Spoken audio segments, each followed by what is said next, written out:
Қазақстан облысы, Орал қаласы, номер 14-ші жалпы орта білім беретін мектебінің 8-ші сынып оқушысы Серикова Айша, Абай Құнанбаев, өлең сөздің патшасы, сөз сарасы. Өлең сөздің патшасы, сөз сарасы, қиыннан қиыстырар ерданасы, тілге жеңіл, жүрекке жылы тиіп, тептегі шымыр келсін айналасы.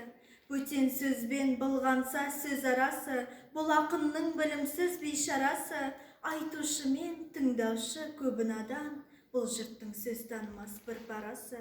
Әуелі аят хадис сөздің басы, қосарлы бейт мысал келдарасы, қисынымен қызықты болмаса сөз, неге айтсын пайғамбар мен он алласы. Мешіттің құпта қыған ғұламасы, мінәжат уәлилердің зорналасы, бір сөзін бір сөзіне қиыстырар әрбірі келгенше өз шамасы. Өлеңге әркімнің ақ бар таласы, сонда да солардың бар таңдамасы, іші алтын, сырты күміс сөз жақсысын, қазақтың келістірер қай баласы. Бұрынғы ескі биді тұрсам барлап, мақалдап айтады екен сөз қосарлап, ақындары ақылсыз надан келіп, көр жерді өлең қыпты жұрт жоқтан қармап. Қобызбен домбыралып топта сарнап, мақта өлең айтыпты әркімге арнап, әр елден өлеңменен қайыр тілеп, кетірген сөз қадірін жұртты шарлап.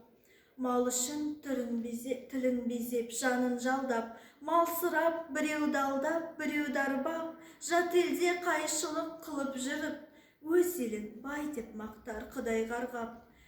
Құдай бай мақтаншаққа барған таңдап, жесада бай болмапты қанша малдап, қазаққа өлең деген бір қадірсіз, былжырақ көрінеді сондай даңдақ.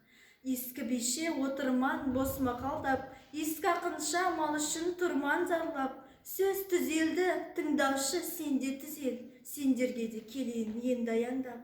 Батырды айтсам ел шауып алған талап, қызды айтсам қызықты айтсам қыздырмалап, әншейін күн өткізбек әңгімеге, тыңдар едің әр сөзін мыңға балап.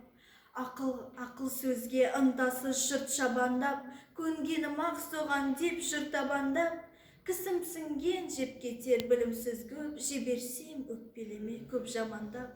Амалдап қарағайды талға жалғап, әркім жүр алар жердің ебін қамдап, мақтан қуған малқұмар нені қалсын, шықпаса мұңнан біреу талғап. Мал жиып арамдықпен ұрлап қарлап, қосың десе қуанып жүр алшаңдап. Қақса соқса бір пайда түсеме деп, елдің байын еліртіп жаумындалап. Ынса бият, ар намыс сабыр талап, бұларды керек қылмас ешкім қалап. Терең ой, терең ғылым іздемейді, өтірікпен өсекті жүндей сабап.